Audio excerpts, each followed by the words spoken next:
अस्सलाम वालेकुम। सबसे पहले आप सब लोगों को मेरी तरफ़ से गुज़री हुई ईद बहुत बहुत मुबारक हो। तो ईद पर मैंने केक बनाया था जिसकी रेसिपी मैं ईद पर शेयर नहीं कर सकी, तो मैंने सोचा क्यों ना अब मैं आपके साथ इसकी रेसिपी शेयर कर दूं। तो केक को मैंने बहुत ही इजी वे से बनाया था और आप लोग भी अगर फॉलो करते हैं तो बहुत ही आसानी से आप लोग फर्स्ट ट्राई में बहुत ही बेहतरीन केक बना सकते हैं। तो इसको बनाने के लिए सबसे पहले हमने क्या किए, 4 अंडे लिए, 4 एग्स, और इनको अच्छी तरह से जो है मैनुअली मैं बीट कर रही हूँ। अगर आप बीटर से करना चाहें तो आप कर सकते हैं, ठीक है। तो इसको 5 से 10 मिनट तक अच्छी तरह बीट करने के बाद जब इसका इस तरह का टेक्सचर हो जाएगा, ये पूरा फॉर्मी सा हो जाएगा, तब उसके बाद हम इसमें और चीज़ें ऐड करना शुरू करेंगे। लेकिन आपने इसको अच्छी तरह से बीट करना है ताकि इसका इस तरह का टेक्सचर हो जाए। इसके बाद हम इसमें ले रहे हैं हाफ कप ऑयल, और ऑयल के साथ भी फिर इसको अच्छी तरह से मिक्स कर लेंगे ताकि ऑयल इसमें अच्छी तरह से जज्ब हो जाए। अब ऑयल के बाद हमने लिए है 1 कप शुगर, यानी कि 1 कप चीनी, जिसको मैं आहिस्ता आहिस्ता करके इसमें साथ साथ मिलाती जाऊंगी। एक साथ मैं सारी नहीं डालूंगी, इसे साथ साथ मिक्स करूंगी, क्योंकि अगर आपने एक साथ डाल दी सारी तो ये नीचे बैठ जाएगी और फिर आपको बहुत मसला हो जाएगा इसको मिक्स करने में। इसलिए अच्छा यही है कि आप आहिस्ता आहिस्ता शुगर जो है डालते जाएं और इसको मिक्स करते जाएं।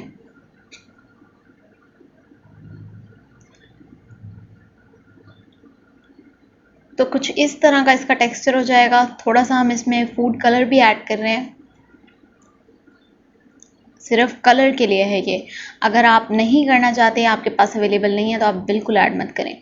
अच्छा, अब इसका इस तरह का जब टेक्सचर हो जाएगा, मतलब चीनी भी हल हो जाएगी, ऑयल भी हल हो जाएगा, इसके बाद मैं ले रही हूँ 1.5 कप, यानी कि 1 और आधा कप मैदा, और मैदे को भी मैं आहिस्ता आहिस्ता डालकर फोल्ड करती जाऊंगी। इसे मिक्स बिल्कुल नहीं करना है आपने, बहुत ही हल्के हाथ से आप इसको फोल्ड करते जाएं सिर्फ। और मैदे के साथ, मैदे में ही मैंने 1 टीस्पून जितना जो है बेकिंग पाउडर भी शामिल कर दिया था, मतलब मैदा डालते हुए ही।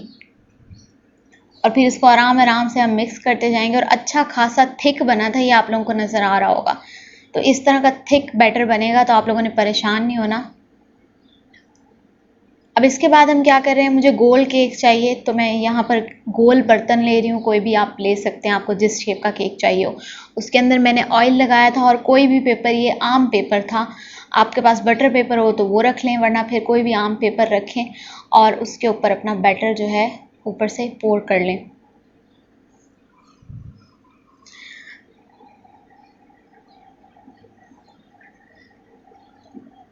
इसका टेक्सचर नज़र आ रहा होगा बैटर का आपको कि ये अच्छा खासा थिक था। अच्छा, इसके बाद आप अगर ओवन में बनाते हैं तो ओवन को भी प्री हीट कर लें, और ओवन में बना लें, बहुत अच्छी बात है। अगर ओवन में नहीं बना रहे, आपका ओवन ख़राब है या कोई भी मसला है, तो आप क्या कर सकते हैं, इस तरह का बड़ा सा बर्तन लें, मतलब कोई भी आप कढ़ाई ले लें, कोई भी बड़ा सा बर्तन लें, और उसके अंदर जो है केक को डालकर पका लें। अच्छा, इसको जो है मैंने प्री हीट किया था 10 से 15 मिनट, और उसके बाद 40 मिनट्स तक छोड़ा था। 40 मिनट्स के बाद जब मैंने चेक किया तो अभी भी गुंजाइश थी, फिर मैंने मज़ीद और 20 मिनट दिए, बिल्कुल लो फ्लेम पे, ठीक है। और यानी कि 1 घंटे के अंदर ये बिल्कुल रेडी था। उसके बाद हम क्या करेंगे, जब ये थोड़ा सा ठंडा हो जाएगा, इसको निकाल लेंगे, और ज़ाहिर है हमने इसको बीच से काटना है, इसकी 2 लेयर्स बनानी है। तो उसके लिए मैं क्या करूँगी, कोई भी साफ़ नया अनयूज्ड धागा लें, थ्रेड लें, और उसके बाद इस तरह से आप केक की जो है आराम से लेयर्स बना लें। आप किसी नाइफ़ की हेल्प से भी कर सकते हैं अगर आप केयरफुल होके करें तो, क्योंकि अदरवाइज़ ये छोटा बड़ा हो जाता है तो फिर इसको बाद में मसला हो जाता है। तो इस तरह से इसकी लेयर्स कर लेनी है आप लोगों ने। अब मैं यहाँ क्या कर रही हूँ, एक बर्फ़ ले रही हूँ नीचे बर्तन में, और उसके ऊपर केक के साथ काम करूँगी। वो इसलिए मैं कर रही हूँ ताकि हमारी जो क्रीम है वो मेल्ट ना हो, और हमारा केक भी जो है थोड़ा सा उसका टेम्परेचर डाउन हो जाए, क्योंकि किचन में बहुत गर्मी हो रही थी। मैंने किचन में केक बेक किया जब, उसके बाद फ़ौरन ही, क्योंकि मैं कर रही थी। अच्छा, यहाँ पर ये मैं क्या लगा रही हूँ, ये मैं आप लोगों को पहले ही बता दूँ। इसमें मैंने पानी लिया है, ये इसलिए लगा रहे हैं हम ताकि केक अंदर से बहुत ही मॉइस्चराइज्ड रहे। जब हम इसको फ्रिज में रखें तो उसके बाद भी ये मतलब हार्ड ना हो, रफ़ ना लगे, रूखा सूखा ना लगे, ठीक है। इसमें हाफ कप पानी लिया है मैंने और 1.5 कप आप चीनी ऐड करें और एक सिरप बनाएं शुगर का और इसके ऊपर डालते जाएं। अच्छा, क्रीम मैं आप लोगों को नहीं दिखा सकी, पहले मैंने कोशिश की थी कि मैं इसको हाथ से ही मतलब मैनुअली ही बीट करूँगी, बट वो बहुत मुश्किल था क्योंकि आजकल गर्मियाँ हैं और टेम्परेचर बहुत ज़्यादा है, तो फिर मैंने इसको बीटर से ही बीट किया फटाफट। और आम कोई भी आप व्हिपिंग क्रीम लें और उसके बाद बीटर से बीट करके इसको, या हाथ से भी अगर आप बीट करना चाहते हैं तो आपको कुछ चीज़ों का ख्याल रखना पड़ेगा क्योंकि टेम्परेचर ज़्यादा हो तो आप उसको मैनुअली नहीं बीट कर सकते क्रीम को, क्योंकि वो बहुत वीपी हो जाएगी। अच्छा, क्रीम लगाई है हमने यहाँ पर उसकी दरमियान वाली लेयर में। मैंने बहुत कम क्रीम यूज़ की थी क्योंकि जो मार्केट वाले केक्स होते हैं उनमें बहुत ज़्यादा क्रीम होती है और उसके बाद वो बहुत हैवी फीलिंग आ रही होती है खाने के बाद, तो यहाँ पर मैंने बहुत कम क्रीम यूज़ की थी। अगर आप लोग चाहें तो आप लोग ज़्यादा क्रीम यूज़ कर सकते हैं। अब उसके बाद हमने क्रीम की केक की दूसरी लेयर ऊपर रखी थी और फिर से इसको जो है क्रीम से हम कवर कर रहे हैं।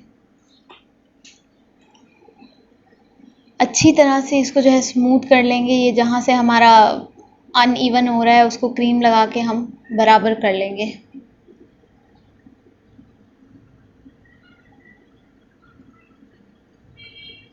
मैंने नाइफ़ की हेल्प से ही इसको जो है लगाया था, मतलब कोई आप लोगों के सामने कोई वो नहीं यूज़ किए टूल्स या कोई पाइपिंग बैग, ये वो कुछ यूज़ नहीं किया इसमें।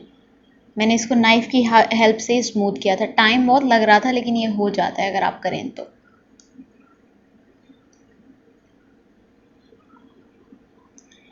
तो जब इस तरह से मतलब आपको लगे कि काफ़ी हद तक स्मूथ हो गया, उसके बाद मैंने क्या किया था, ओरियो बिस्किट्स लिए और वो क्रश करके सारे ऊपर डाल दिए और इसकी साइडों पे भी जो है हम ओरियो बिस्किट लगा देंगे।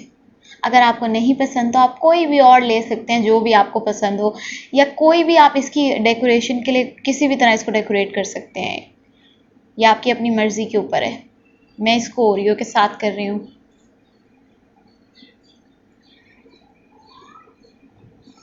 इसके बाद क्या करेंगे, हम इसके ऊपर भी ओरियो बिस्किट्स लगा देंगे और फिर दरमियान में आपको जो अच्छा लगे, मैंने डेयरी मिल्क यूज़ की थी, तो आप भी कोई भी अपनी पसंद की चॉकलेट लगा सकते हैं और दैट्स इट, हमारा मज़ेदार सा केक तैयार है।